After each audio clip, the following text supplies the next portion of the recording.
Bunun içliyi hazırladığınız papaq formasında. Əlinizdə biraz aval eləyirsiniz. Aval gördünüz. Avalı gördünüz necədir? Avalımızı gördünüz. Və stolun üzərində qalanda hələ badam buranın içliyini qoyuruq. Qaşıqla yüngül üzərindən keçiririk. Bir əndə eləyirik ki, tam əmin oluruq ki, içində rahat içliyi var. Və kənarları batmamaq şərti ilə bu uclar, xəmirlər buradan gətirilir, bağlanılır. Gördünüz?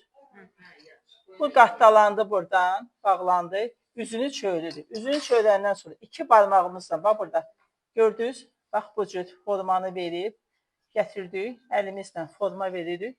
Bu da bizim badam buda. Gördünüz? Bax bu cür. Bu cür, bax belə alınmalıdır. Ölçüləri biz orada dəqiq ölçü götürmədiyimizə görə, ona görə çox qəşəng düz eləmişsən. Əla. Buradan da forma verirsən, hündürlüyündən qorxma. Hündürlük qalxmalıdır. Qəşəng. Birini də doldurun.